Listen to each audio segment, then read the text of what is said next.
I adjusted the filter settings on my acoustic array for the third time that morning, tweaking the gain on the lower frequencies. The soft blue glow from the monitoring station lit up my face as I leaned closer to the display. 18 months we'd been down here in Station Argus, our underwater research facility nestled at 3,000 feet below the surface. 18 months of listening to the deep ocean's constant murmurs and whispers, cataloging the sounds of known marine life while searching for something else entirely. "You're going to wear out those dials, Thomas," Ember said from her communication station across the command center. I didn't look up from my work. The acoustics were off again in Sector 12, too much ambient noise. My hands moved automatically across the controls, making minute adjustments. Each day followed the same routine: wake up, check systems, adjust frequencies, analyze data, sleep, repeat. But I didn't mind. That's what it took to make discoveries. That's what I'd signed up for when I accepted the position of Chief Acoustic Engineer for this mission. The command center hummed with the quiet efficiency of well-maintained machinery. 5 workstations arranged in a semicircle faced the main viewing screen, each dedicated to a different aspect of our operation. Mine was the largest, positioned front and center, a testament to the mission's primary focus on acoustic research. "Want some coffee?" "I'm making a fresh pot," Ember called over. "Black, 2 sugars," I answered, still focused on the readouts scrolling across my screen. The hydrophone array we'd deployed across 50 square miles of ocean floor generated terabytes of data daily. Most of it was noise, currents, distant shipping, known biological sources. But somewhere in that digital haystack was the needle we'd come for. Ember set the steaming mug beside me. At 34, she was the youngest senior staff member, but her expertise in communications technology had earned her the position. Her dark ponytail swung as she leaned over my shoulder to look at my screen. "Still hunting for your sea monster?" she asked with a slight smile. "It's not a monster," I said, taking a sip of coffee. "It's an undiscovered species, and yes, I'm still looking." The coffee burned my tongue, but I barely noticed. My attention was fixed on the patterns of sound waves flowing across my display. Somewhere out there was a massive biological entity that science had yet to document. The Navy had picked up its acoustic signature years ago, low-frequency vocalizations unlike any known cetacean. That's why Station Argus existed. That's why 6 of us had agreed to spend 2 years in an underwater habitat the size of a small apartment building. I rolled my shoulders to work out the stiffness. At 42, I wasn't as resilient to long hours hunched over displays as I used to be. My back complained after each long shift, but I ignored it. Small discomforts were a worthwhile trade for scientific breakthrough. I took another sip of coffee and continued adjusting the sensitivity on the lower frequency bands. We were searching specifically for bioacoustic signals below 20 Hz, the range where our target supposedly vocalized. Most of these sounds were below human hearing threshold, but our equipment could detect and visualize them perfectly. "Thomas." Ember's voice cut through my concentration. Something in her tone made me look up immediately. She wasn't at her station anymore. She had moved to the secondary acoustic monitoring display. "What is it?" I asked, pushing back from my desk. Her fingers flew across the touchscreen, enlarging a section of data. "Look at this frequency pattern. It just came in from the Western Array." I crossed to her station in 3 quick strides. My heart rate picked up as I studied the waveform displayed on her screen. Long, pulsing waves with regular intervals between them. Definitely biological in origin, but with an amplitude that suggested something massive. "How long has it been transmitting?" I asked, leaning closer. "Just started about 40 seconds ago. It matches the parameters we've been looking for." I felt a rush of adrenaline as I studied the pattern. After 18 months of false alarms, equipment issues, and disappointment. Here it was, exactly what we'd come for. "Pull up the directional data," I said, my voice steady despite my excitement. Ember tapped several commands, and a map of our sensor network appeared, with lines triangulating the sound's origin. "Approximately 12 miles west of us," she said. "Depth reading suggests it's at roughly 2,800 feet, just a bit above our level." I straightened up. "Get the others. Tell them to drop whatever they're doing and come to command. Now." While Ember made the calls, I transferred the acoustic data to the main display and began running analysis algorithms. The waveform was unlike anything in our extensive database of marine mammal vocalizations. The pattern was too regular, too structured for a standard whale call, yet unmistakably biological rather than mechanical. Cooper arrived first, his medical badge still clipped to his rumpled shirt. At 45, our medical officer looked perpetually tired, the dark circles under his blue eyes a permanent feature after a year and a half underwater. "This better be good, Thomas," he said, running a hand through his thinning, sandy hair. I was in the middle of inventory. "Trust me," I replied, not taking my eyes off the display. "It's what we've been waiting for." Douglas Park entered next, his tool belt still hanging from his waist. As chief engineer, he was responsible for keeping Station Argus functioning, and he took that responsibility seriously. His solid build and no-nonsense expression gave him a perpetual air of competence. "What's the emergency?" he asked, wiping grease from his hands with a rag. "No emergency," I assured him. "Something better." Debbie Owens was the last to arrive, her black bob still damp from the shower. As our marine biologist, she'd likely been in the wet lab analyzing samples from yesterday's collection run.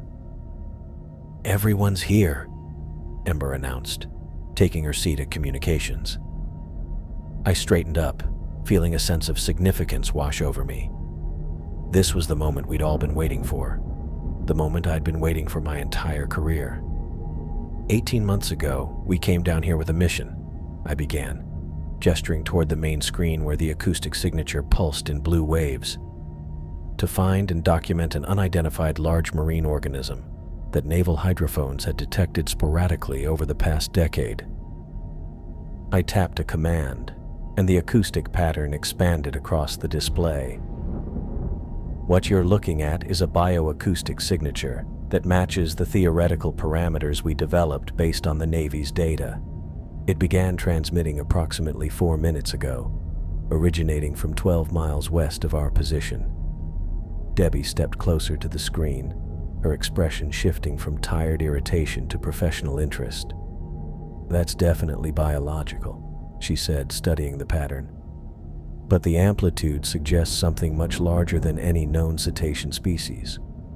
"Exactly," I said, unable to keep a note of triumph from my voice. "The frequency range is similar to blue whale vocalizations, but the pattern structure is entirely different.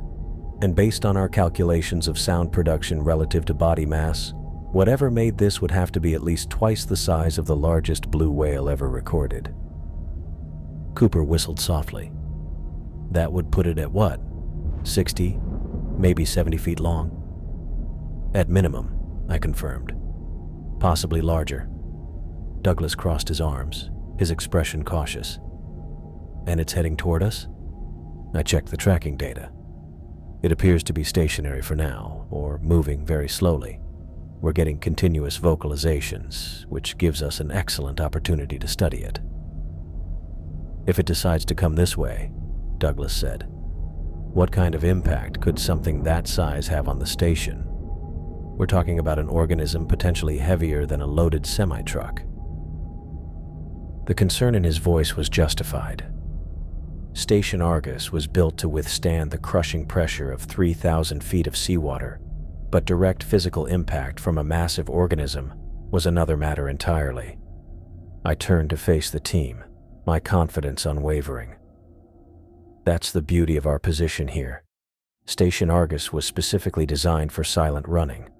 Our external profile is minimal. Our lighting can be completely darkened, and our hull is acoustically dampened. I pulled up the station's specifications on a secondary screen. We can observe without being detected. The Navy didn't just build this station for scientific research, they built it for covert observation. Our cooling systems are designed to minimize thermal signature. Our external lighting is in spectrums less visible to deep-sea organisms, and our hull material absorbs rather than reflects sonar. Ember nodded. We're essentially invisible down here unless something bumps right into us. Precisely, I said. Whatever's creating this sound won't even know we're here. We can observe, record, and analyze without influencing its behavior. Debbie looked thoughtful. If this is a new species, we need to document everything: vocalization patterns, movement, behavior. This could be revolutionary. I want a full sensor array directed toward these coordinates, I said to Ember. Passive monitoring only. No active sonar that might alert it to our presence. Douglas still looked skeptical. And if it does detect us somehow? Then we go to minimal power, reduce our signature even further, and wait for it to lose interest, I said. But that's extremely unlikely. Whatever this organism is, it's been swimming these depths for who knows how long without human detection. It's not looking for us. Cooper leaned against a console. What's the plan then? We monitor continuously. I want 24-hour coverage of that acoustic signature. Debbie, I need you to start developing behavioral hypotheses based on the vocalization patterns. Cooper, review what we know about deep-sea megafauna neurological capabilities. I want to understand how this thing might perceive its environment. Douglas, make sure all our systems are running at optimal stealth levels. They nodded, professional excitement beginning to replace their initial concern. This is what we came for, I reminded them. The discovery of a lifetime is 12 miles away. Let's do our jobs and document it properly. The team dispersed to their stations, a new energy humming through the command center. I returned to my primary monitoring station, adjusting the filters to better isolate the mysterious signal. 18 months, Ember said quietly beside me. Was it worth the wait?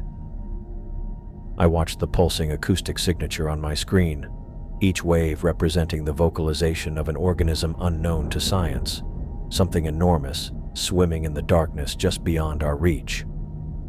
Absolutely, I replied, certainty filling me. We're about to make history. Unknown to me then, as I sat confidently at my station certain we were safely hidden in the depths, my assumption about remaining undetected would soon prove dangerously wrong. I checked the time on my monitor. Exactly 48 hours since we'd first detected the acoustic signal. The initial excitement that had energized our team was still present, but something else had begun to creep in around the edges. I rubbed my temples, trying to focus on the data streams flowing across my screen. Dr. Estrada? I turned to see Josie Campbell standing in the doorway of the command center, her face drawn and pale. She held a cup of coffee that she wasn't drinking. What can I do for you, Josie? I asked, swiveling my chair away from the monitors. I've had this headache for almost 2 days now. She stepped further into the room. I've taken the maximum dosage of painkillers, but nothing helps, and I'm not the only one. I frowned. Who else? Marco from engineering, Lisa from the biolab, even Ember mentioned something similar at breakfast. She set her untouched coffee down. And none of us are sleeping well. I haven't had more than 3 hours straight since we found that thing. The timing wasn't lost on me. I pulled up the crew health monitoring dashboard that Cooper maintained. Sure enough, there was a pattern forming, subtle but present. Several crew members had logged sleep disturbances or requested mild analgesics in the past 2 days. "I'll speak with Dr. Butler about it," I assured her. "It could be environmental, maybe a small air quality issue or pressure variance." After Josie left, 2 more crew members stopped by with similar complaints. By midday, I'd heard enough to warrant a conversation with our medical officer. I found Cooper in the med bay, reviewing data on his tablet. "Thomas," Cooper acknowledged me without looking up. "I was about to call you. Let me guess. Headaches and sleep issues?" He nodded, setting down his tablet. 7 cases reported officially. Probably more who haven't come in. "Any pattern to it?" I asked, leaning against the examination table. Cooper ran a hand through his thinning hair. "Nothing obvious in their medical histories or station assignments. It's station-wide." He pulled up a station schematic on his screen. No correlation with ventilation systems or water supply routes either. "When did it start?" "First complaints came in yesterday morning, but when I asked, most said they started feeling it the night before." He looked up at me. "About 18 hours after we detected your acoustic signal." I considered this. "Could be coincidence." "Could be," Cooper agreed, but his expression suggested otherwise. He got up and closed the door to the med bay, something he rarely did. "There's something else," he said, his voice lowered. "This stays between us for now, all right?" I nodded. "I'm hearing things." His eyes darted to the corners of the room. Whispers, just at the edge of hearing, like someone's talking just around the corner, but when I check, there's no one there. "Could be stress," I offered, though the timing made me uneasy. That's what I thought too, so I ran a full ear exam on myself. Tympanic membranes are normal. No infection, no fluid buildup. Audiometry shows normal hearing across all frequencies. He paused. "I'm not imagining it, Thomas." I sat down across from him, my own confession forming. I felt it too. Not whispers exactly, but a pressure, like when you're in a room and someone's watching you, but no one's there. "When did it start for you?" "Yesterday. Maybe the day before." I thought back. It comes and goes. Cooper looked relieved that he wasn't alone in his experience. "What do you think it is?"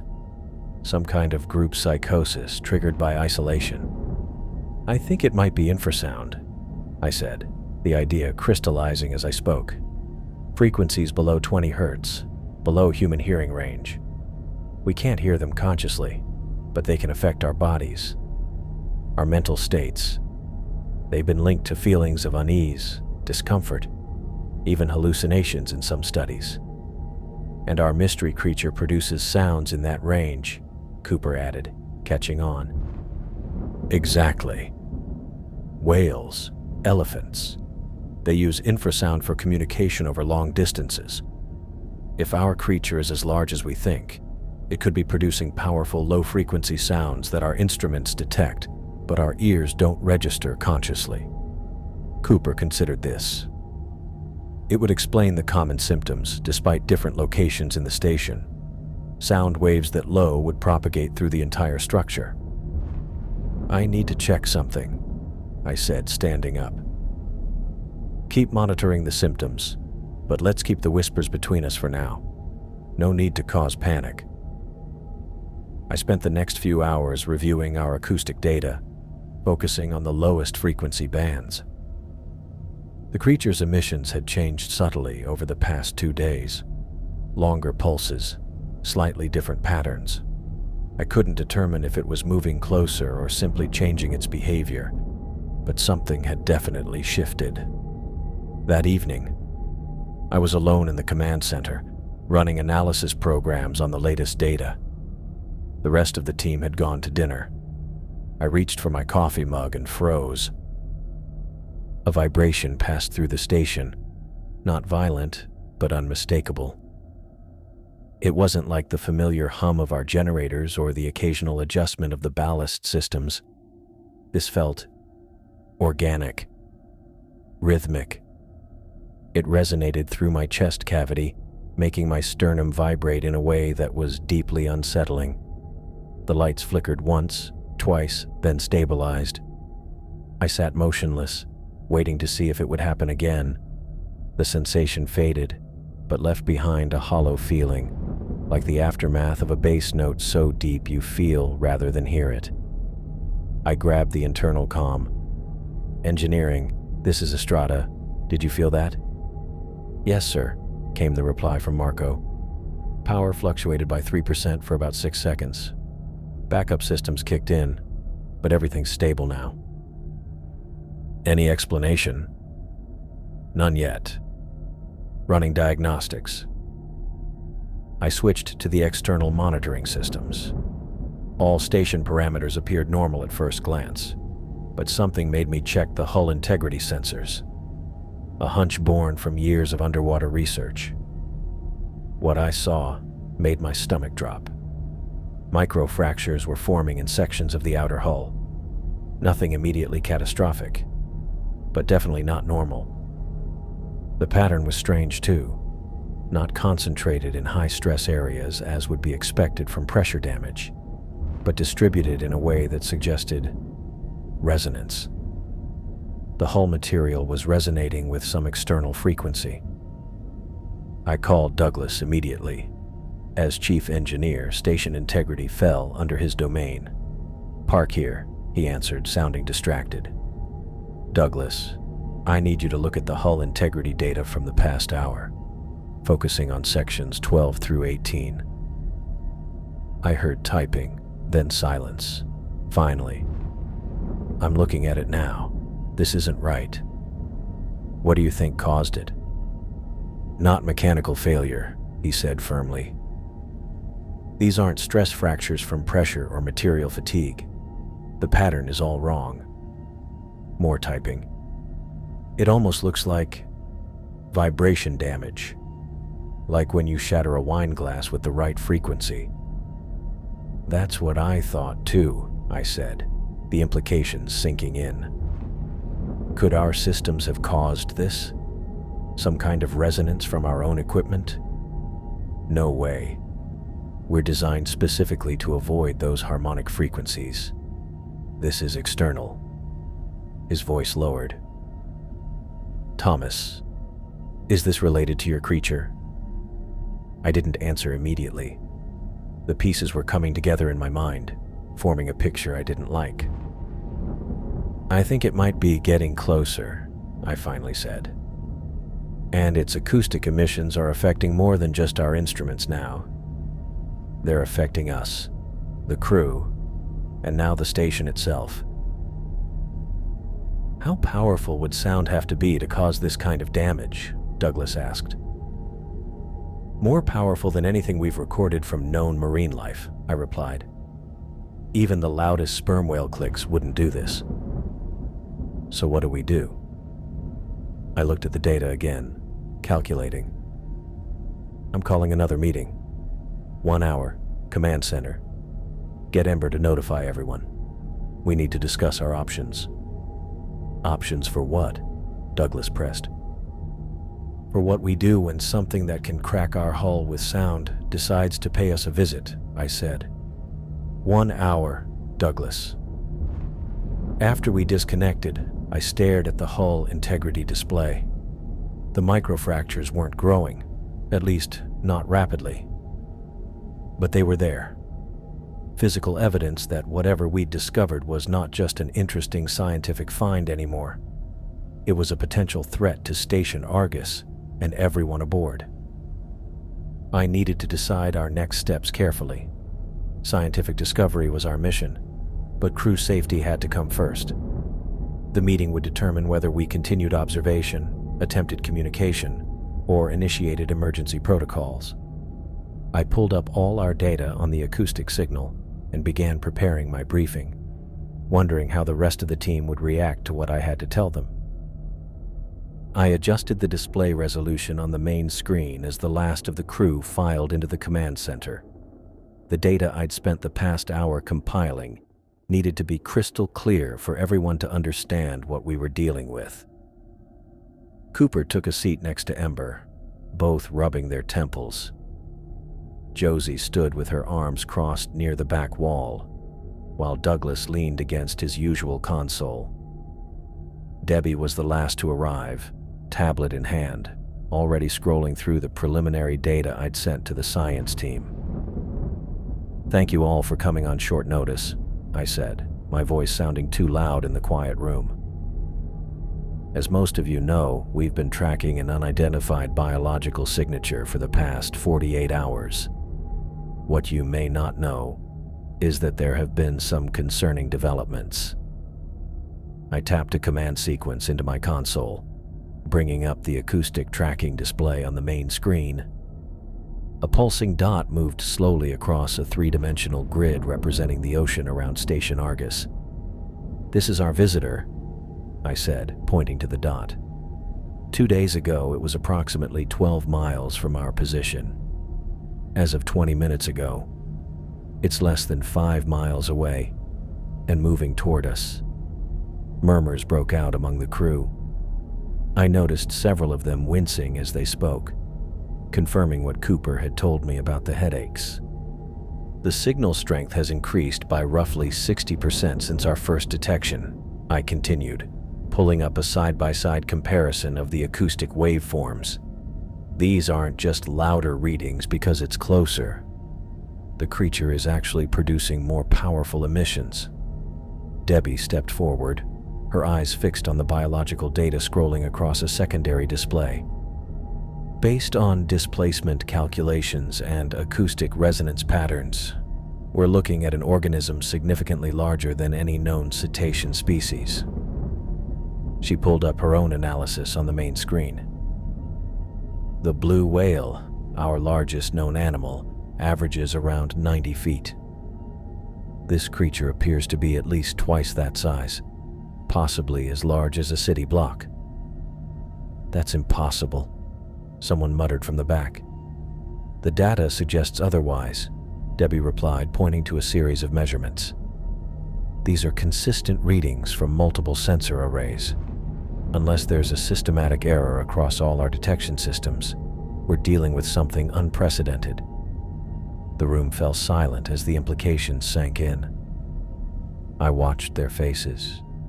Some showed excitement, others fear, but most just looked tired and confused.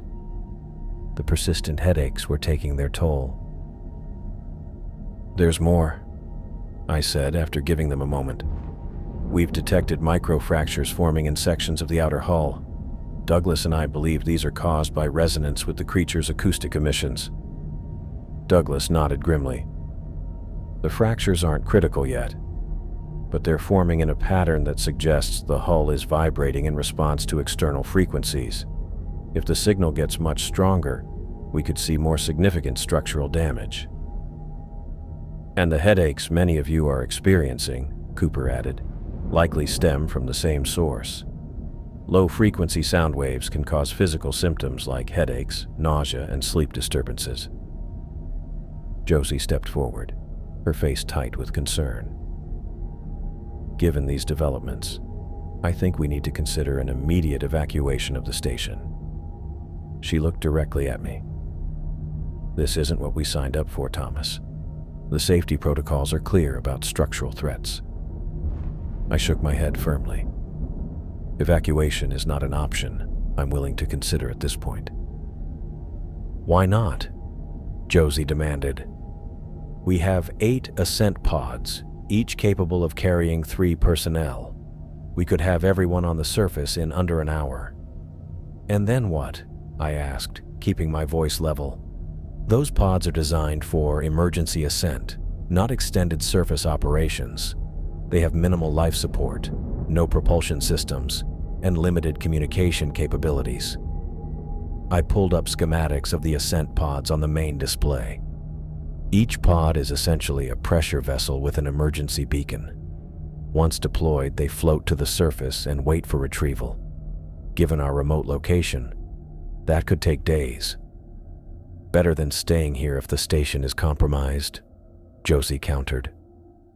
No, it's not, I said firmly. The pods would be even more vulnerable than the station. They have no acoustic dampening systems, no way to maintain silent running. If this creature is attracted to or agitated by artificial structures, the pods would be completely exposed. Douglas cleared his throat. Thomas is right. The station at least has reinforced bulkheads and emergency protocols. The pods are just bubbles. Our best option, I continued, is to maintain silent running and continue monitoring the situation. The creature has made no aggressive moves toward the station. It may pass by without further incident. Josie didn't look convinced, but she didn't argue further. I turned back to the main display, highlighting the creature's projected path. For now, we maintain normal operations with some adjustments. All external equipment is to be powered down except for essential monitoring systems. No active sonar, no underwater lights, no external machinery. We go as quiet as possible. I assigned specific tasks to each department. Engineering would monitor hull integrity, science would continue passive observation, medical would track crew symptoms, and communications would maintain a direct line to surface support in case evacuation did become necessary. As the meeting broke up, I noticed the crew leaving in pairs and small groups, talking in hushed voices. The tension was palpable. Cooper hung back until everyone else had left. "You really think we're safer here?" he asked quietly. "I think we have better odds," I replied, "but keep the medical bay ready, just in case." He nodded and left me alone with the displays, the pulsing dot now 4.5 miles away and still moving toward us. I jerked awake in total darkness. Something had pulled me from a restless sleep, a sound or sensation I couldn't immediately place. My quarters were silent except for the soft hum of air circulation, but something felt wrong.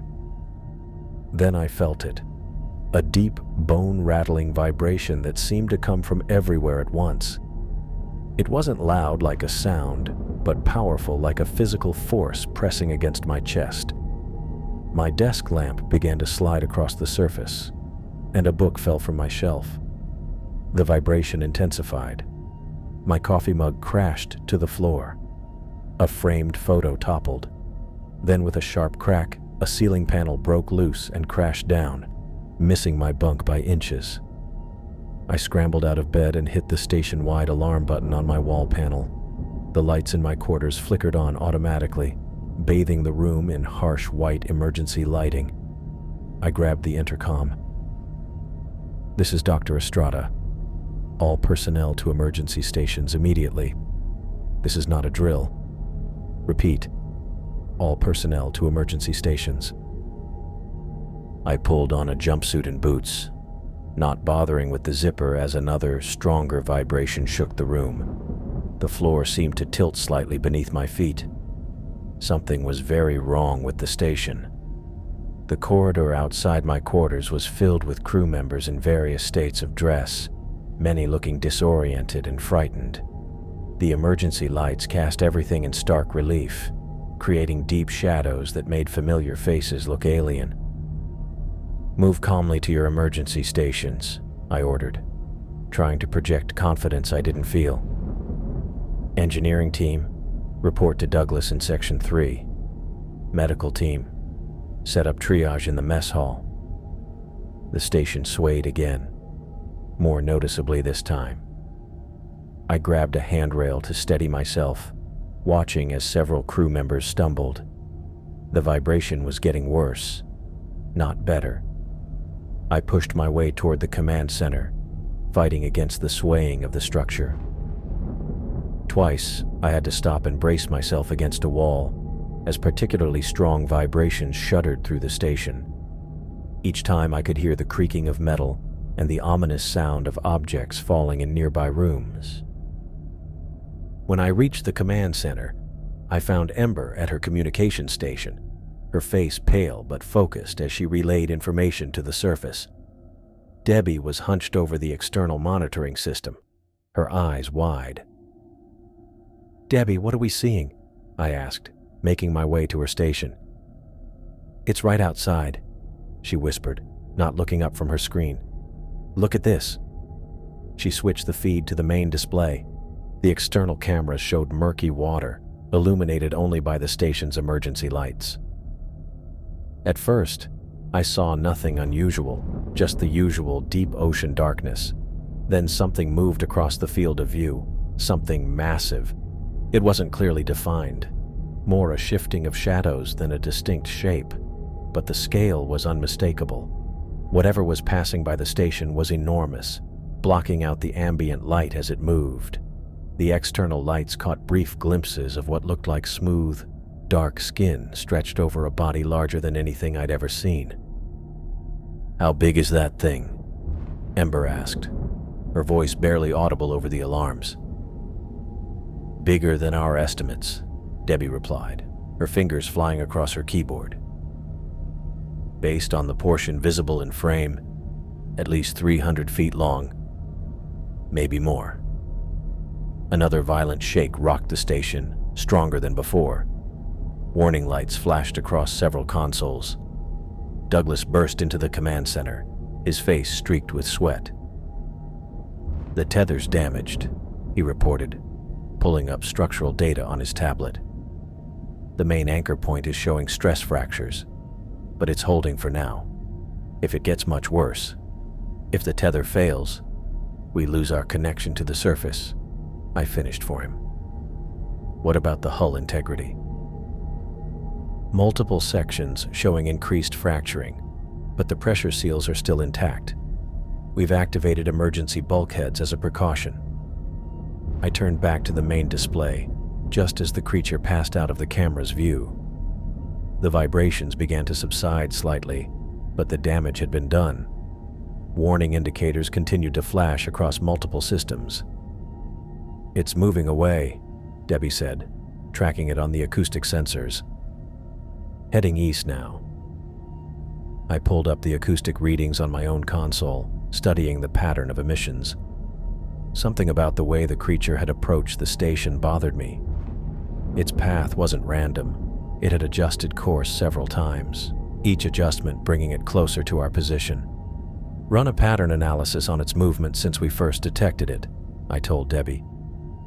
She nodded and began the calculations. A moment later, a map appeared showing the creature's complete path over the past 2 days. It had been traveling in a relatively straight line until approximately 12 hours ago, when it began a series of course changes that brought it directly to Station Argus. "It didn't stumble across us by accident," I said, the realization sending a chill through me. "It changed course to investigate us." "Maybe it was just curious," Ember suggested hopefully. "Like whales sometimes are about boats." I was about to respond when Douglas called out from his station. "Movement on the eastern sensors. It's changing direction again." We all watched in silence as the acoustic signature on the tracking display slowed, turned, and began moving back toward us. "It's coming back," I said, unable to keep the dread from my voice. "It's not passing by randomly. It's deliberately investigating us. And worse, it's circling back for another pass." I stared at the approaching signature, knowing that our silent running protocols were no longer enough. Whatever this creature was, it had found us, and it was coming back. The creature's acoustic signature grew stronger on our displays, confirming what I'd already concluded. It had identified our position and was making a deliberate return approach. I leaned over the main console, my fingers flying across the controls to maximize our external camera coverage. "Everyone stay focused," I told the command center crew. "We need every bit of data we can get while maintaining silent running protocols." Ember nodded from her station, her face pale but determined. Douglas was already coordinating with his engineering team through a headset, his voice low and measured as he instructed them to reinforce critical bulkheads. Debbie stood at the biological monitoring station, her eyes wide as she watched the acoustic signature grow stronger. "It's approaching from the east," she reported. "Speed approximately 15 knots. That's faster than before." I pulled up the external camera feeds on the main display, cycling through different angles until I found what I was looking for, a shadow moving through the darkness of the deep ocean. At first, it was just a disturbance in the water, a shifting of currents that our spotlights couldn't quite penetrate. Then, as it drew closer, the creature began to take form. "Magnify Sector 4 East," I instructed, and the image zoomed in. What came into view sent a chill through me unlike anything I'd experienced in my scientific career. Mottled, pale skin filled our screens, an expanse of flesh so vast that even our widest angle cameras couldn't capture its entirety. The creature's epidermis had a translucent quality, adapted for the permanent darkness of these depths, with what appeared to be bioluminescent spots arranged in complex patterns across its surface. "My God," Debbie whispered beside me. "The size. It's beyond anything in our classification systems." As the creature moved closer to the station, more details became visible. What caught my attention most was a massive pulsing organ located on what appeared to be its forward section. The organ expanded and contracted rhythmically, surrounded by tissue structures that resembled resonance chambers. "That's its vocal apparatus," I said, pointing to the screen. "It's unlike anything we've documented before. The size and complexity suggest it can produce and modulate sounds across a spectrum we haven't even considered." The creature drifted closer to the station, now just a few hundred yards away. Its movement pattern had changed, no longer the direct approach of earlier, but a slow, circular pattern that reminded me of predatory behavior.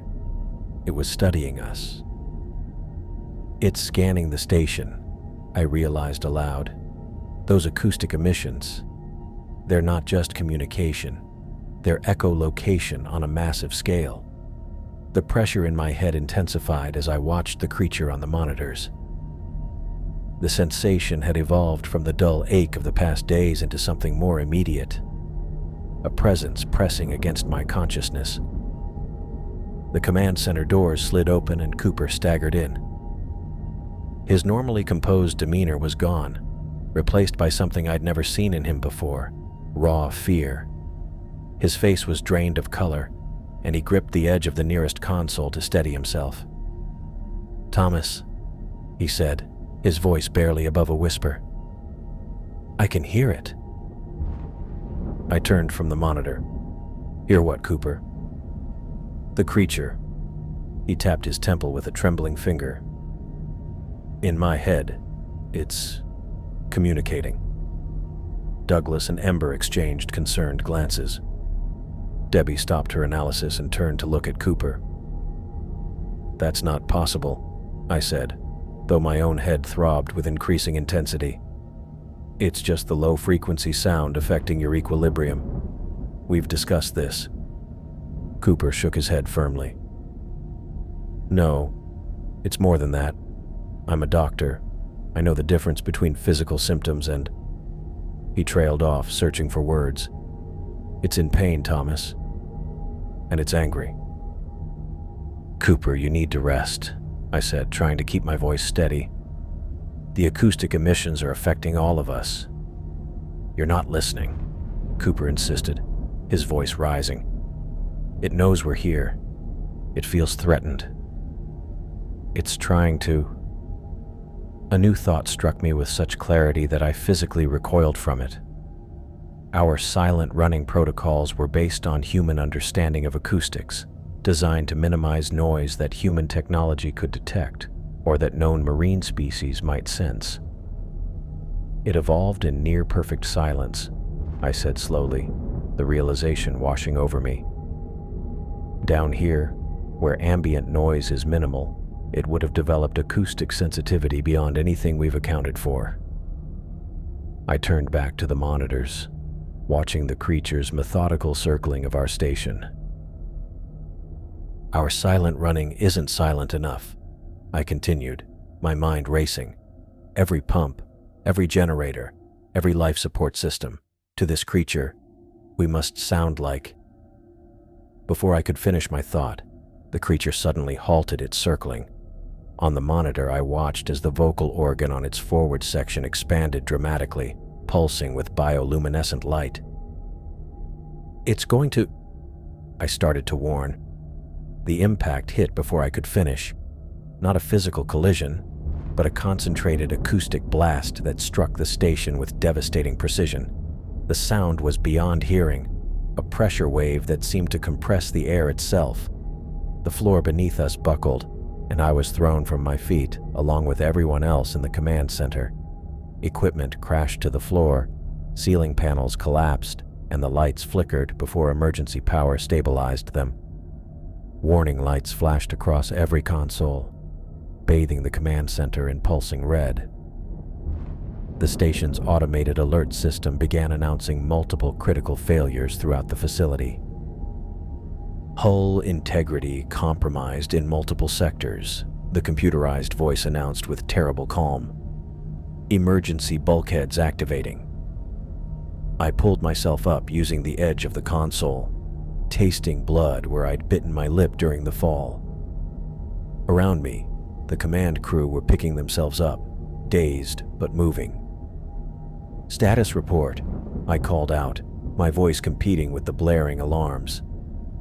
Ember was the first to respond, her hands flying across her damaged console. "Communications are still online, surface link intact but unstable." Debbie managed to get back to her station. "Creature is maintaining position approximately 200 yards east of the station. Bio readings suggest it's preparing for another emission." The command center doors slid open and Douglas rushed in. His uniform was torn at the shoulder and a gash across his forehead leaked blood down the side of his face. "Hull breach in Section 7, he shouted over the alarms. "Emergency seals engaged, but the structural damage is severe." A cold dread spread through me. "Section 7? Who was stationed there?" Douglas opened his mouth to respond, but was interrupted as Josie Campbell entered the command center. Her usual composed efficiency was gone, replaced by a grim, haunted expression that told me everything before she spoke a word. "We've lost 2 crew members," she reported, her voice hollow. "Olivia Johnson and Lee Edwards were in Section 7 when the breach occurred. The emergency bulkheads. They didn't make it to the safe zone in time." The words hit me like a physical blow. Olivia, with her bright enthusiasm and meticulous attention to detail.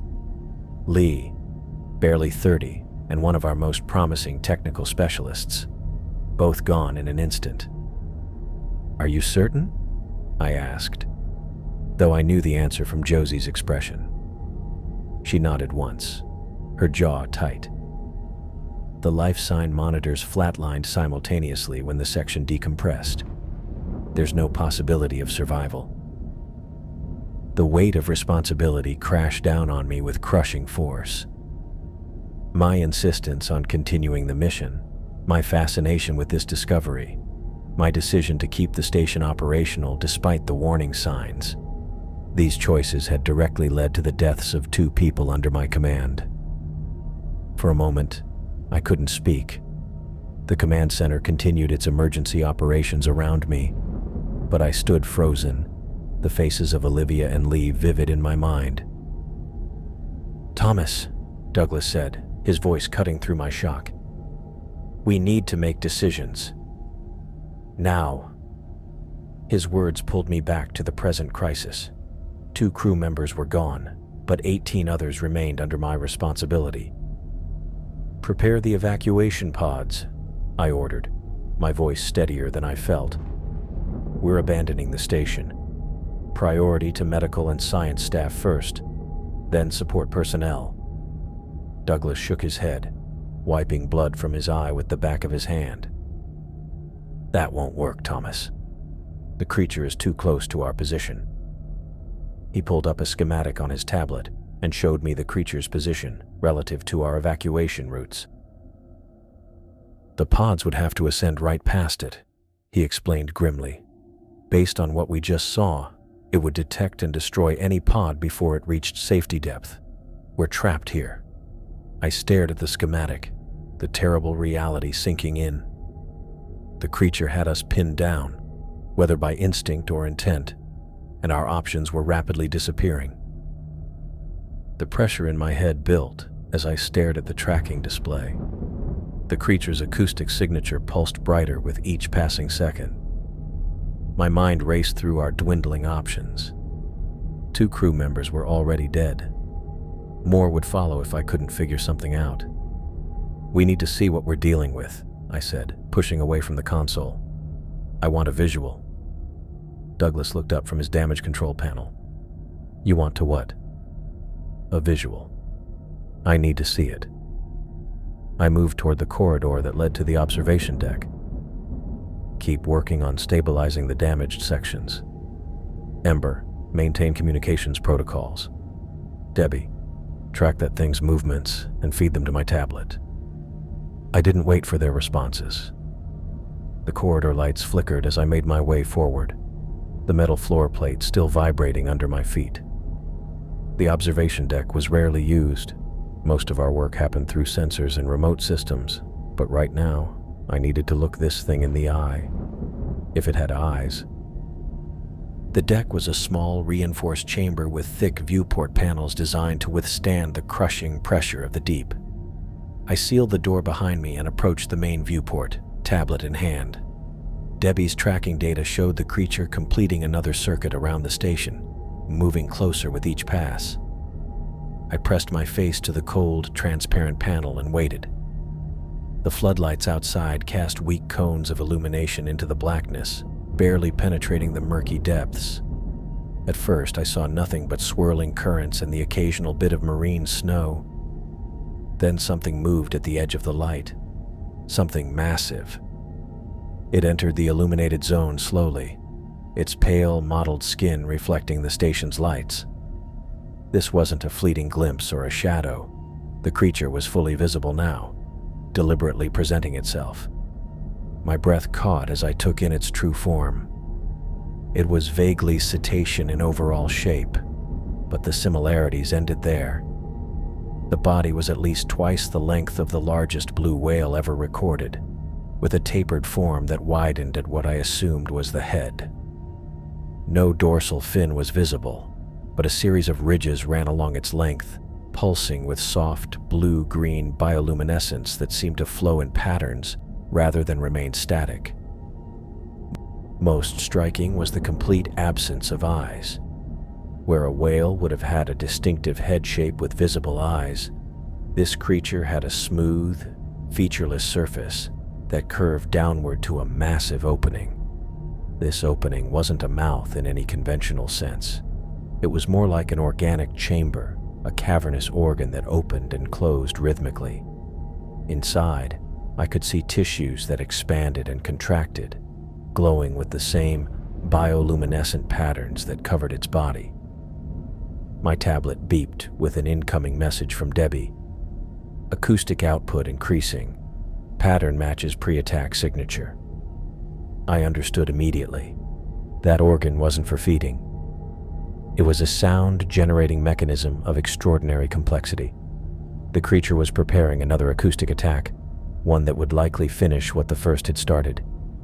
Given the structural damage we'd already sustained, a second hit would completely destroy the station. I tapped my comm unit. "Douglas, I need full power access to the external communications array." A pause, then. "What? Those systems aren't designed for..." "Just do it. Override the safety protocols and give me control. Now." Another pause. I watched as the creature completed another circuit, coming even closer to the station. Its bioluminescent patterns seemed to speed up, flowing more rapidly along its body. "You have control," Douglas said. "But whatever you're planning, you should know the array wasn't built for high-power applications. You push too much through it, the whole system will fry. Better than all of us dying when that thing hits us again." I hurried back toward the command center, keeping my eyes on the creature until the last possible moment before the viewport was out of sight. Back in command, I found the crew in various states of panic and determination. Ember was at her station, hands moving quickly over her console.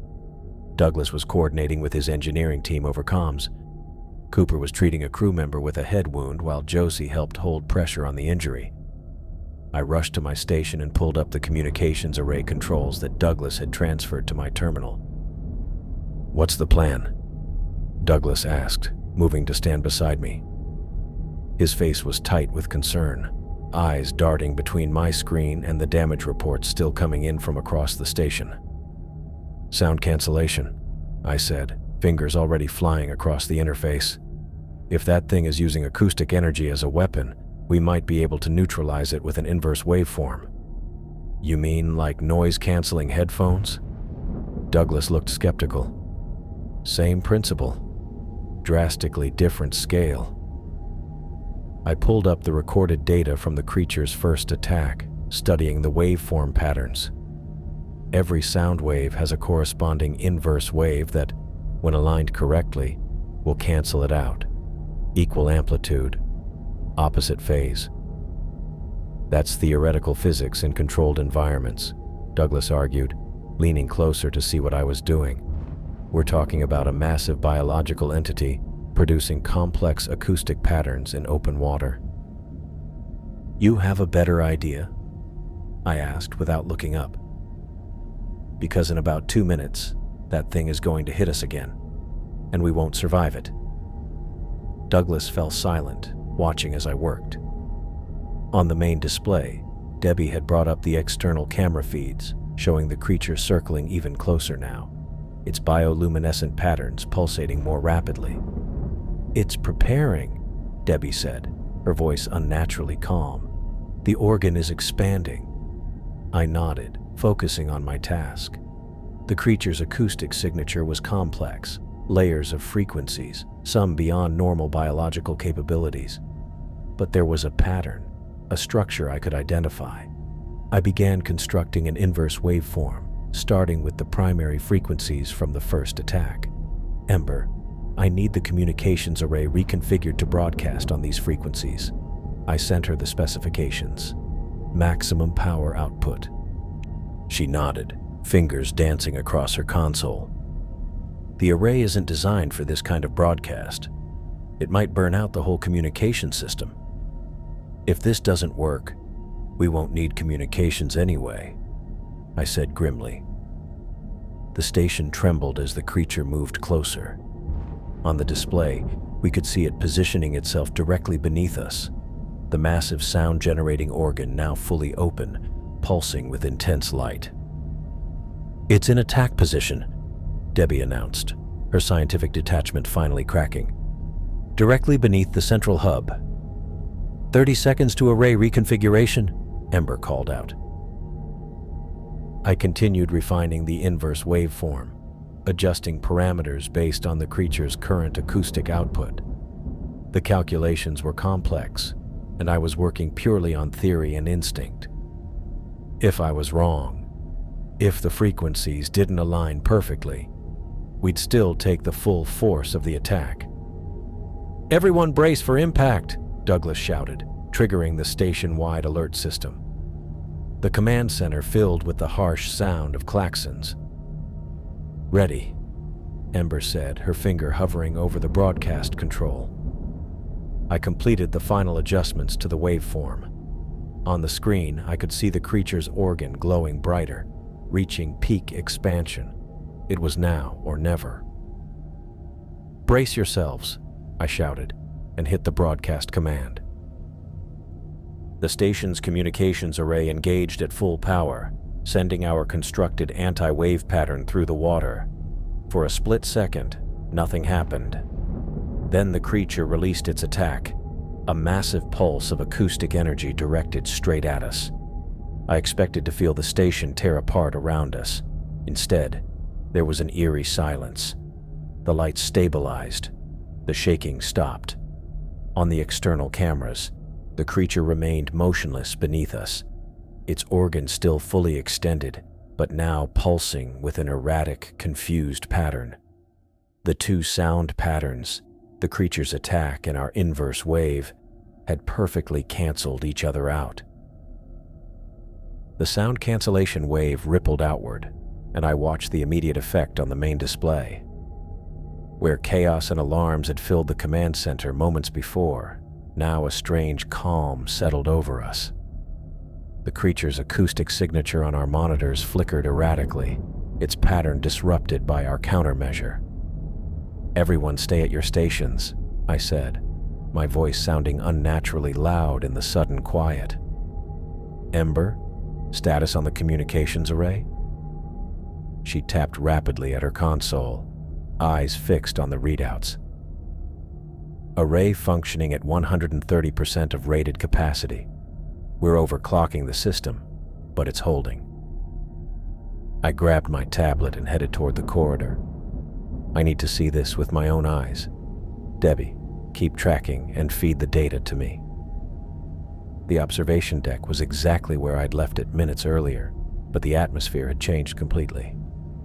Instead of the oppressive pressure that had built in my head during the creature's approach, there was an almost unsettling absence of sensation. I pressed my face to the viewport again, searching the illuminated water. The creature came into view, its massive form now writhing in what looked like confusion. The bioluminescent patterns across its pale skin flashed in chaotic sequences, bright bursts followed by rapid dimming, creating a disorienting strobe effect in the dark water. Its movement had changed from the deliberate, predatory circling to something erratic and disturbed. "My God," I whispered, watching as the creature twisted its enormous body away from the station. The vocal organ at its center contracted and expanded rapidly, but whatever sounds it was producing weren't reaching us. Our cancellation field was working. My tablet pinged with a message from Debbie. "Acoustic signature showing massive disruption." "What are you seeing?" I quickly typed back. "It's disoriented, backing away. Sound cancellation is working." I returned to the command center to find the crew staring at the main display, tracking the creature's movements as it retreated to a distance of approximately half a mile from the station. "What just happened?" Josie asked, her voice tight with tension. "Is it gone?" "Not gone," I said, moving to the central console, "but definitely confused." Douglas looked up from the damage control panel. "Someone want to explain why we're not crushed like a soda can right now?" The entire command crew turned to me, faces showing a mixture of relief, confusion, and lingering fear. I took a deep breath. "We created a bubble of perfect silence around Station Argus," I explained, pulling up a schematic on the main screen. "The inverse waveform we broadcast is exactly matched to cancel out the creature's acoustic emissions. When two sound waves with identical frequency but opposite phase meet, they cancel each other out, creating silence. So we're... What? Acoustically invisible?" Ember asked. I nodded. "Essentially, yes. Based on everything we've observed, this creature perceives its environment primarily through sound, like an extreme form of echolocation. It was using those acoustic pulses to map our station, maybe even to communicate with us." "Communicate?" Cooper's voice was strained. "You think that thing was trying to talk to us?" "I don't know," I admitted. "But its behavior suggests it was investigating us deliberately, not just attacking blindly." Debbie pointed to the tracking display. "It's circling again, but at a much greater distance, almost like it's confused." "That's exactly what it is," I said. Imagine if you were walking through a room and suddenly a section of it completely disappeared from all your senses. Not dark, not empty, just gone. That's what we've done to its perception. We've created a void where it can't sense anything. Douglas frowned. So, we're hiding in plain sight? For now, I confirmed. The creature relies on sound to navigate and interact with its environment. We've effectively made ourselves invisible by creating a zone where sound doesn't propagate normally. We all watched the main display as the creature made a wide, slow circle around our position. Its movements were hesitant now, almost cautious, as it probed the edges of our silence bubble with its acoustic sensors. It's testing the boundaries, Debbie observed. Fascinating. After completing one full circuit, the creature paused. Its bioluminescent patterns pulsed several times in a sequence I hadn't seen before.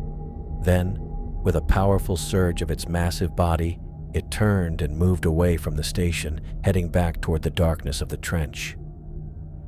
"It's retreating," Ember said, her voice barely above a whisper. I didn't take my eyes off the tracking display. "For now, but we need to stay alert. Douglas, what's our damage assessment?" Douglas pulled up the structural integrity display. "Not good. We have a complete breach in Section 7 where we lost Johnson and Edwards." His voice caught slightly on their names. "Emergency bulkheads deployed successfully, but we've got compromised hull integrity in Sections 5, 8, and 12.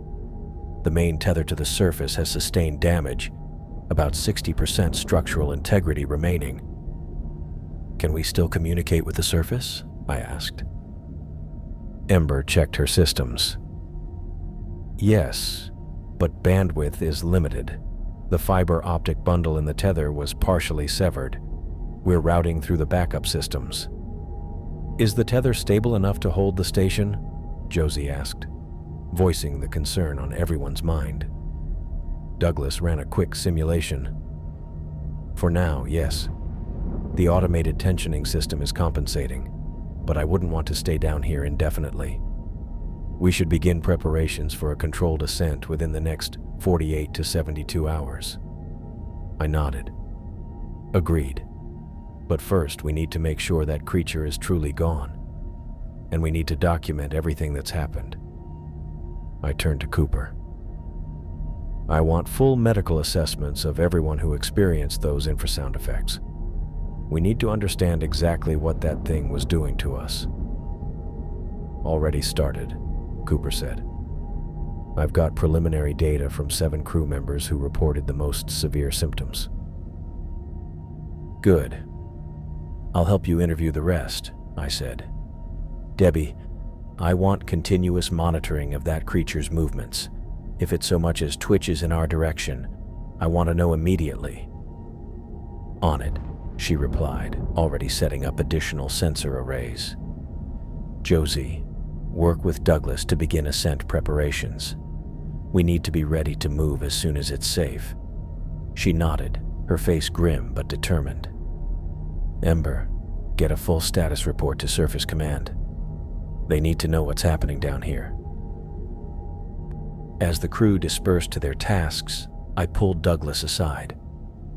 "I need a more detailed assessment of our structural integrity. How bad is it really?" Douglas waited until we were alone by the engineering console before answering. "Worse than I said in front of the others. The tether is holding for now, but the strain on the damaged sections is increasing. If we get hit again, or if that creature comes back with something stronger..." He didn't need to finish the thought. "How long do we really have?" I asked quietly. 36 hours, maybe 48 if we're lucky and nothing else goes wrong." He pulled up a detailed scan of the tether connection point. "See these stress fractures? They're propagating through the main coupling. The automated tensioning system is compensating, but it's fighting a losing battle." I studied the display, noting the spreading network of microfractures. "Can we reinforce it?" My team is already working on it, but we're limited by what materials we have on hand. He ran a hand through his hair. We weren't exactly equipped for major structural repairs 3,000 feet underwater. Do what you can, I said, and keep me updated on any changes, good or bad. Over the next several hours, I worked closely with Douglas to get a complete picture of Station Argus's condition. We moved methodically through each section, documenting damage and prioritizing repairs.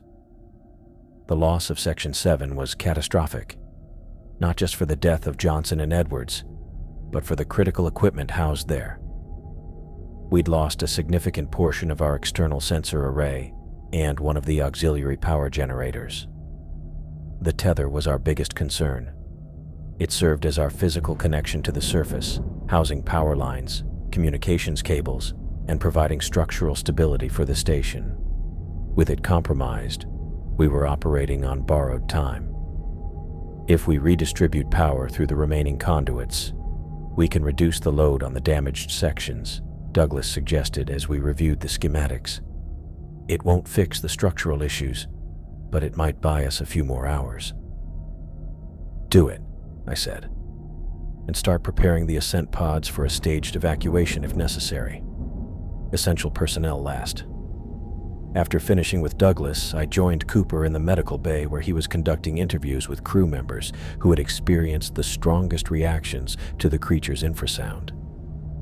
Tell me exactly what you felt, I asked Martinez, one of our engineering technicians. When did the symptoms start? About 6 hours after we first detected the acoustic signal, he replied, rubbing his temples at the memory. It started as just a headache, but then it got worse. I couldn't concentrate, couldn't sleep. And then... He hesitated. Go on, Cooper encouraged. Everything you tell us helps us understand what happened. I started hearing things, Martinez admitted. Not voices exactly, but pressure, like something pushing against my thoughts. He looked embarrassed. I know that sounds crazy. It doesn't, I assured him. Cooper reported similar experiences, and so did several others. Cooper made notes on his tablet. Any visual disturbances? Changes in perception? Martinez nodded slowly. I kept seeing movement at the edge of my vision, and sometimes the walls seemed to pulse, like they were breathing. I exchanged a glance with Cooper. This matched what other crew members had reported. Thank you, I said. Get some rest now. Cooper will give you something to help you sleep. After Martinez left, Cooper showed me his compiled data. I'm seeing consistent patterns across all affected crew members. The symptoms escalated in direct correlation with the creature's proximity and the intensity of its acoustic output. Could it have been deliberate? I asked. Was it trying to communicate, or was this just a side effect of its natural emissions? Cooper shrugged. Hard to say. But the specificity of the effects suggests something more than random interference. The human brain isn't designed to process infrasound at those frequencies or intensities. It could have been using sound to, probe us somehow. Document everything, I instructed. This could be the most significant xenobiology discovery in history, if we can get the data back to the surface. Throughout the rest of the shift, I periodically checked the tracking systems. The creature had retreated to a distance of approximately 15 miles, hovering at the edge of our detection range. It hadn't left completely, but it wasn't approaching either. It's still out there, Debbie confirmed when I stopped by her station, maintaining position at the edge of the trench. Watching us? I asked. Maybe. Or maybe just confused by what happened. She adjusted the sensitivity on the long-range scanners. I've been analyzing its acoustic patterns before and after our countermeasure. There's a definite change in frequency and modulation, almost like it's recalibrating. keep monitoring," I said, "and let me know immediately if it starts moving our way again." As a precaution, I worked with Ember to set up continuous sound cancellation protocols. We couldn't maintain the full power broadcast indefinitely without burning out the communications array, but we could establish a baseline cancellation field that would activate automatically if the creature approached again. "I've programmed the system to recognize its acoustic signature," Ember explained as she showed me the implementation. "If it comes within 5 miles, the system will begin generating a low-level countermeasure. If it gets closer, we escalate to full cancellation." "Good work," I said, reviewing the protocols. "How long can we sustain full cancellation if needed?" "About 6 hours at maximum output before we risk permanent damage to the array," she replied. "After that, we'd need to reduce power or risk losing the system entirely."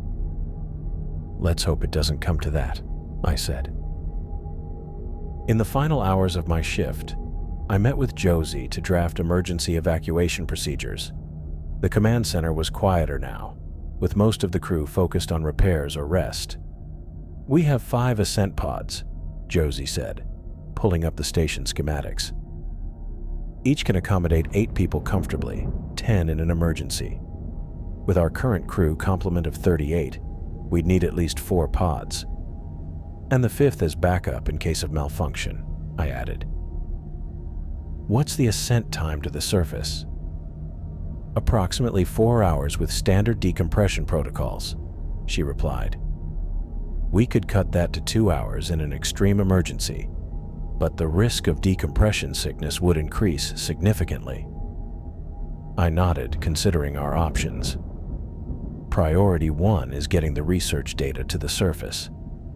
Priority 2 is personnel evacuation, starting with injured crew and essential science staff. "And command crew?" she asked, looking at me directly. "Last," I said firmly. "We stay until everyone else is clear." We worked methodically through the evacuation scenarios, mapping out pod assignments, critical equipment allocation, and ascent trajectories. By the time we finished, we had a comprehensive plan that could be implemented within 30 minutes if necessary. "Let's hope we don't need this," Josie said as she finalized the documentation. "Always better to be prepared," I replied, signing off on the procedures. "Have these distributed to all section leaders immediately." I glanced at the main tracking display one last time before ending my shift. The creature remained at the edge of our detection range, its acoustic signature a dim pulse against the background noise of the ocean. For now, at least, we had bought ourselves some time. I returned to the viewport on the observation deck, staring out into the dark water. Our external lights illuminated only a small bubble around the station, beyond which lay the vast, unexplored depths. Somewhere out there, the creature waited. I wasn't naive enough to think we had seen the last of it. I rested my hand against the cold, thick glass, feeling the subtle vibrations of the station through my fingertips. The tether would hold, for now. We had a plan to ascend, if nothing else went wrong. And we had our sound cancellation, unless the creature adapted. I turned away from the observation deck viewport, the endless darkness outside no longer holding answers. 3 days had passed since our encounter with the creature, and my body ached from the long shifts. Sleep came in brief snatches between repair work and data analysis. The overhead lights in the corridor flickered as I made my way toward Section 5, where the maintenance team worked to reinforce compromised bulkheads. "How's it coming along?" I asked, stepping over coils of cables and scattered tools. Ramirez, one of our structural specialists, looked up from his welding. "Almost finished with this section, Dr. Estrada. Another hour, tops." I nodded and checked the integrity readings on my tablet.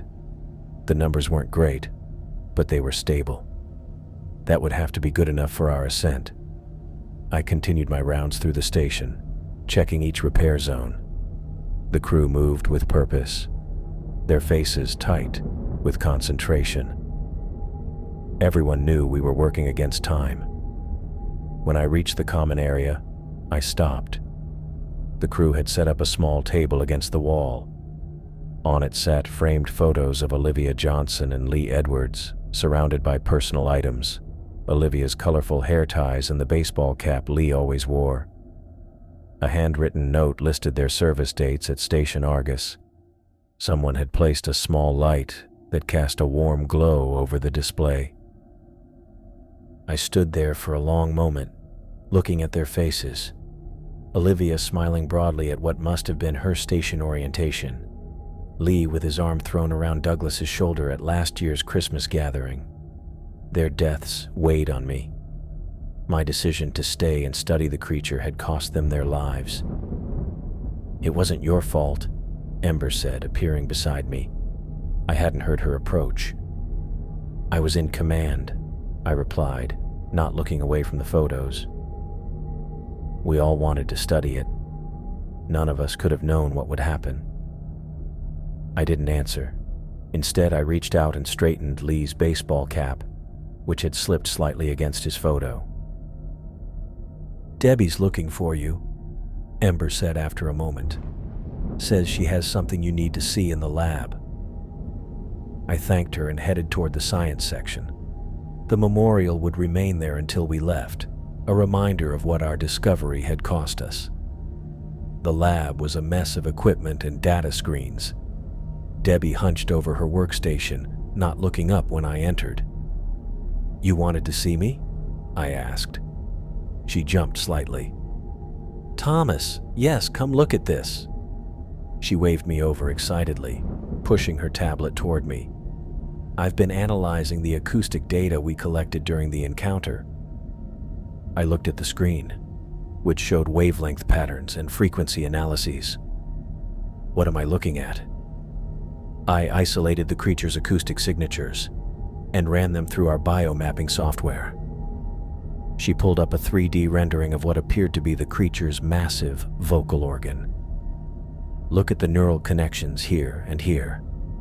She pointed to dense clusters in the model. "That's an unusual concentration," I noted, leaning closer. "It's more than unusual. It's unprecedented." Debbie's eyes were bright with excitement despite our situation. "The organ isn't just for communication. Based on the neural density and the way it processes returning sound waves, I think it functions as the creature's primary sensory system." I straightened up, my mind racing. "Like echolocation in dolphins?" "Much more sophisticated. The organ creates detailed three-dimensional acoustic maps of its surroundings." She pulled up another simulation showing sound waves emanating from the organ and bouncing back. "The resolution would far exceed any visual system we know of. It can likely detect minute changes in density, temperature, and movement throughout its environment." I sat down heavily in the chair beside her. That would explain why it reacted so strongly to our presence. We weren't just making noise. We were interfering with how it perceives reality. "Exactly." Debbie nodded eagerly. "And there's more. Look at these frequency ranges." She showed me another chart. The creature operates across a much wider acoustic spectrum than we initially thought. Some of these frequencies overlap with human underwater activities. I finished her sentence, the implications hitting me all at once. Military sonar, commercial shipping, oil exploration. "Yes," she said, her excitement fading into something more somber. "If this creature isn't unique, if there are others like it, then we've been disrupting their sensory systems for decades." I stood up and began pacing the small lab space. It would be like constantly shining bright, strobing lights into someone's eyes while they're trying to navigate a complex environment. We spent the next several hours analyzing the data, refining our understanding of the creature's biology. I developed a theory that explained not just our encounter but potentially broader ecological patterns. If these creatures use sound as their primary means of navigation, hunting, and communication, I explained as Debbie took notes, then human underwater activities across the oceans might be causing significant disruption to deep-sea acoustic ecosystems. Think about it. We're filling their environment with noise pollution on a massive scale. That could explain why it attacked us, Debbie suggested. Maybe it wasn't aggression, but a defensive response to what it perceived as an acoustic invasion. I nodded. Our sound cancellation technique essentially created a void in its perception, a blind spot. That's why it backed off.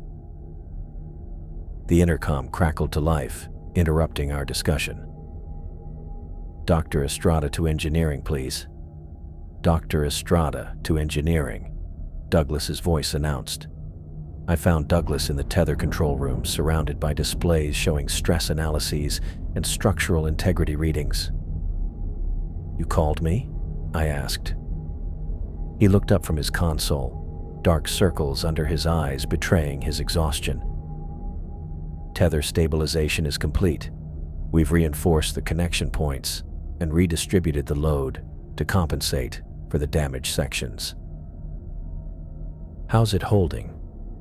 Better than I expected. He pulled up a detailed readout. It's at 72% capacity now. Not ideal, but it'll support a controlled ascent. How soon can we begin ascent protocols? Douglas wiped his face with a grimy hand. 24 hours. I need to run final checks on the ascent pods and make sure the emergency systems are fully operational. I clasped his shoulder. Good work. Really good work, Douglas. He nodded tiredly. Just doing my job. Call an all-hands meeting in the mess hall in 2 hours, I told him. It's time we briefed everyone on what we've learned and finalized our exit strategy. The mess hall was packed 2 hours later. Every surviving member of the station crew had squeezed into the space, sitting on tables and leaning against walls. The low hum of nervous conversation filled the room as I stood at the front, waiting for everyone to settle. Thank you all for coming, I began when the room quieted. As you know, we've been working around the clock to repair critical systems and prepare for our ascent to the surface. Douglas has informed me that tether stabilization is complete, and ascent protocols can begin within 24 hours. A murmur of relief passed through the crowd. Before we discuss evacuation procedures, I want to share what we've learned about the creature we encountered. I gestured to Debbie, who projected our findings onto the main screen. I walked them through our discovery about the creature's biology, how its massive vocal organ functioned as its primary sensory system, creating detailed acoustic maps of its surroundings. This isn't just a communication organ, I explained, pointing to the projection. It's how the creature sees its world, how it hunts, how it navigates, and its sensitivity far exceeds anything we've previously documented in marine life. I paused, looking around at the tired faces of my crew. What we've discovered here will revolutionize our understanding of deep-sea life, I continued. But it also demands a complete reassessment of humanity's acoustic impact on the oceans. Our sonar, our ships, our underwater construction, we've been essentially blinding these creatures, disrupting their ability to perceive their environment. Cooper raised his hand. Are you suggesting the attack was provoked by our presence? Not intentionally, I clarified. But yes, our station, despite our attempts at silent running, was likely perceived as an acoustic intrusion. The attack might have been a defensive response rather than aggression. Is it still out there? Someone asked from the back. I nodded. Yes, but it's maintaining distance. Our sound cancellation field appears to be working. So what happens now? Josie asked. We just go back to the surface and tell them to shut down all underwater activities? We bring back our data, I said firmly. We present our findings. And yes, we recommend significant changes to how we conduct underwater operations, especially in deep-sea environments. I took a deep breath. I also need to acknowledge what this discovery has cost us. Olivia and Lee gave their lives for this mission. That's a price that was far too high. And as your commanding officer, I take responsibility for the decisions that led to their deaths. The room fell silent. The scientific achievement here is substantial, I continued after a moment. We've confirmed the existence of an entirely new class of megafauna with sensory capabilities beyond anything previously documented. But we've also learned that our presence in these deep-sea environments may be more disruptive than we ever realized. I pulled up the evacuation schedule Douglas and I had prepared. Tomorrow, we begin our ascent. The pods will leave in the order shown here, with essential research data and medical cases going first. Douglas, Cooper, Debbie, Ember, and I will be in the final pod. After reviewing the evacuation procedures, I asked for questions. There were several technical ones about the ascent process, which Douglas handled. Then Josie stood up. Given what we now know about these creatures and their sensitivity to our presence, what's your recommendation regarding Station Argus and future deep-sea habitats in this region? I looked around the room, meeting the eyes of my crew. My personal recommendation is that we permanently abandon deep-sea habitats in this region. The ecological impact of our presence is too significant, and the risk to human life is too great. Josie nodded. I move that we make that our official recommendation to Surface Command. I second that, Cooper said from his seat. All in favor? I asked. Every hand in the room went up without hesitation. Then it's unanimous, I said. Our official recommendation will be to permanently abandon Station Argus and restrict future deep-sea habitats in this region. I settled into the chair at my desk, adjusted my tablet's recording settings, and pressed the start button. The soft chime indicated the log was now recording. Final station log, Dr. Thomas Estrada, Chief Science Officer. Station Argus. Time is 0800 hours. Ascent scheduled for 1400 today. My voice sounded rough even to my own ears. 4 days had passed since our encounter with the creature, and I hadn't slept more than 3 hours at a stretch. The final preparations for evacuation kept everyone busy, myself included. We came to Station Argus to study deep ocean acoustics. Specifically, we hoped to identify the source of unexplained low-frequency sounds detected by NOAA hydrophones since the 1990s, what the media dubbed the Bloop. What we found exceeded all scientific expectations. I paused, collecting my thoughts. The small quarters around me held 18 months of my life. The walls were bare now, all personal items packed away except for a single photo of the original crew taken the day we descended. The organism we encountered represents an entirely new classification of marine life. Its size alone, at least twice that of the largest blue whale, would make it remarkable. But its acoustic abilities are what truly distinguish it. The creature perceives and interacts with its environment primarily through sound, using a specialized vocal organ unlike anything previously documented in marine biology. I reached for my coffee mug, took a sip of the now cold liquid, and continued. Our analysis suggests the creature has evolved in isolation, adapting to the specific acoustic environment of deep ocean trenches. Its sensory system is exquisitely calibrated to natural deep-sea sounds. Our presence, even in silent running mode, created what must have been an unprecedented disruption to its perception.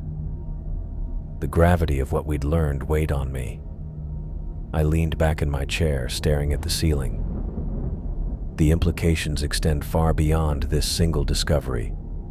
Human activity in the oceans, shipping, sonar, drilling, even research stations like Argus, introduces acoustic intrusions into environments that evolved over millions of years without them. We've barely begun to understand the impact. I stood up and paced the small confines of my quarters. My leg muscles ached from the tension of the past few days. The attack on Station Argus appears to have been defensive, a response to what the creature perceived as an acoustic invasion of its territory. Our sound cancellation countermeasure effectively created a void in the creature's perceptual field. While this confused it enough to halt the attack, it also demonstrates how profoundly we can disrupt natural systems even when we think we're being careful. I stopped by the small viewport in my quarters, though there was nothing to see but the dark water beyond.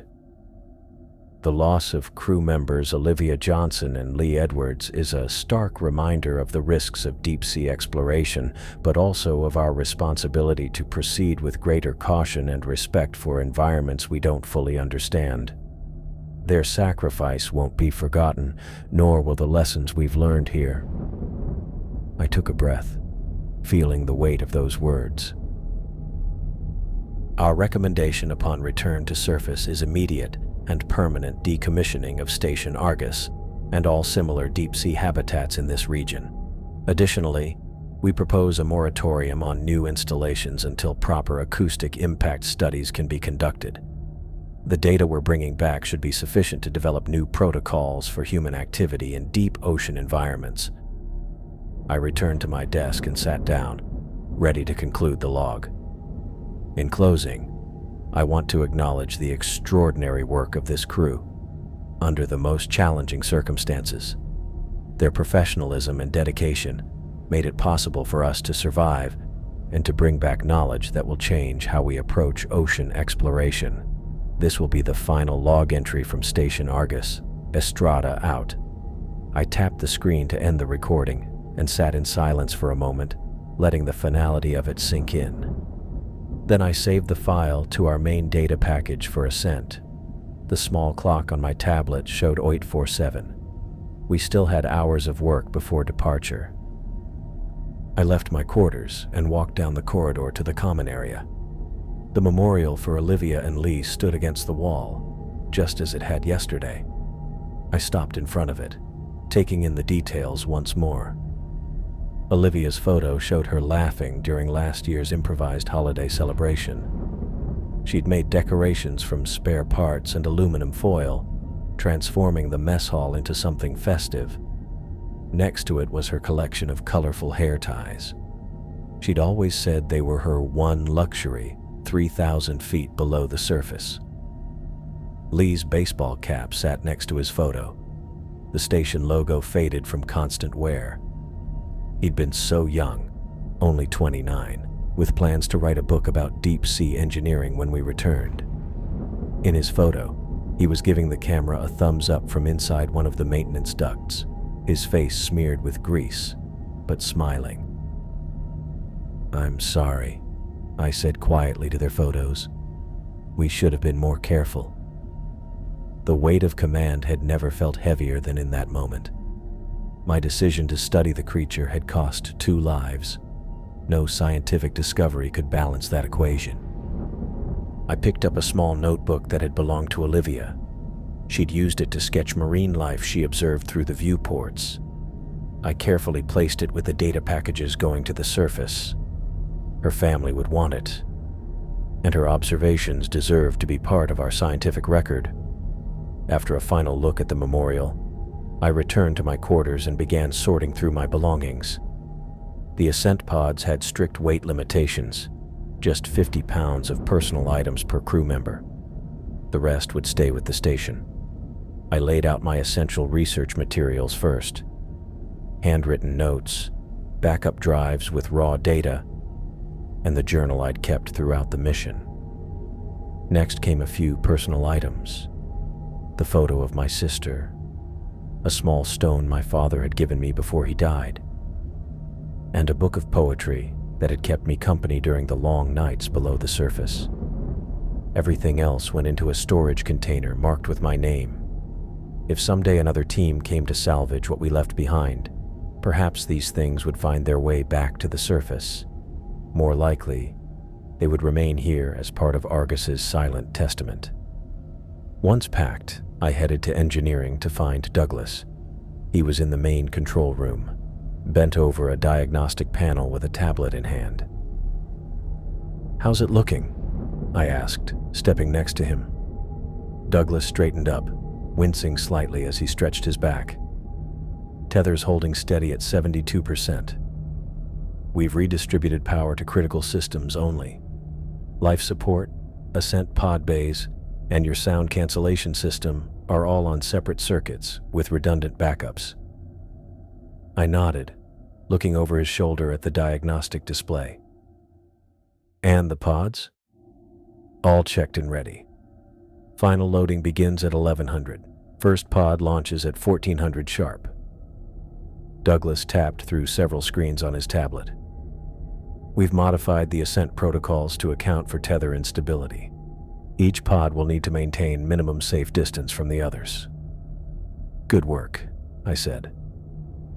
"Let's start the automated shutdown sequence for non-essentials." Douglas entered his authorization code, and I followed with mine. The screen prompted for final confirmation. "Once we start this, there's no going back," Douglas said. "Some systems won't come back online without a full restart from the surface." "I know." I pressed my thumb to the scanner. "Confirm shutdown sequence." The lights dimmed momentarily as the station began powering down peripheral systems. Status indicators on the main display changed from green to gray as sections went offline.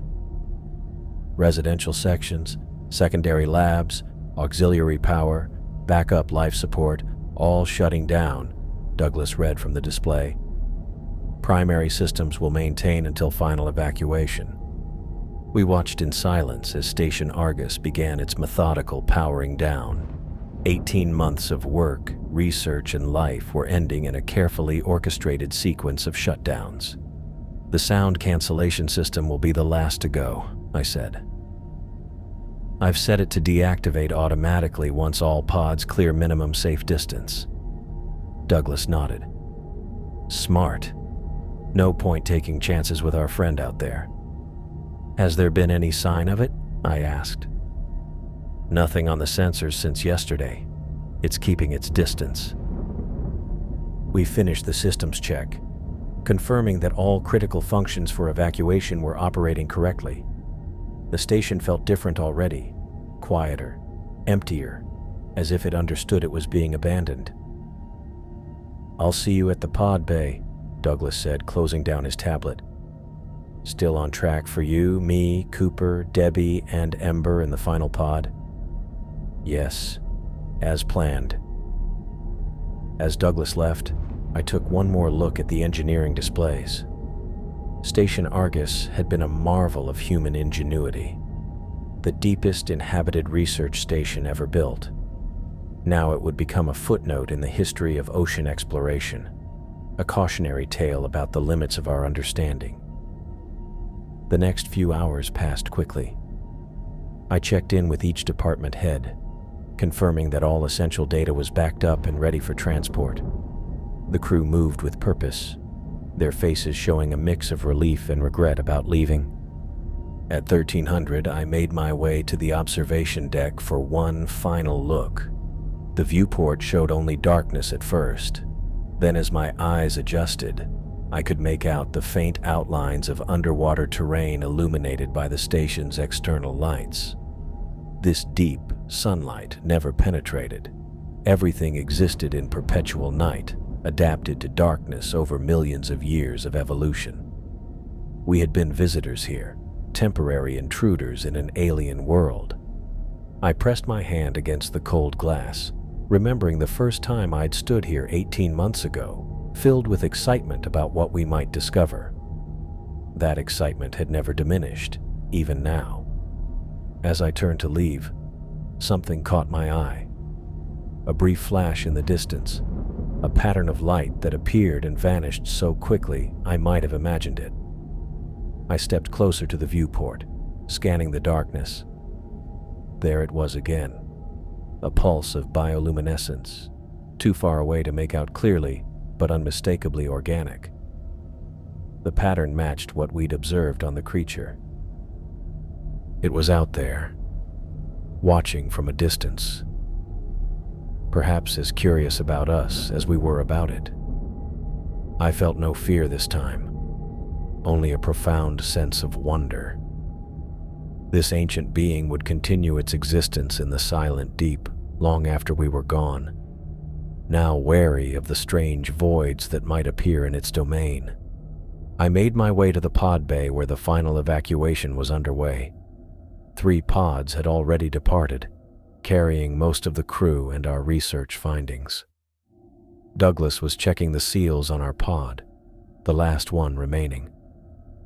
Cooper, Debbie, and Ember were already inside, strapped into their seats with the last essential equipment secured around them. I took one final look back at the corridor leading to the heart of Station Argus. "Ready, Dr. Estrada?" Douglas asked from the pod entrance. I nodded and stepped inside, taking my seat as Douglas sealed the hatch. The small space felt cramped after the relative openness of the station, but it would carry us safely to the surface and the waiting recovery ships. As Douglas initiated the launch sequence, I closed my eyes briefly, thinking of what we were bringing back. Not just data about an unknown creature, but a new understanding of our place in the natural world and the responsibility that came with it. Next time, we would need to tread more carefully. The pod disengaged from the station with a soft jolt, beginning its long journey upward through the darkness toward the light.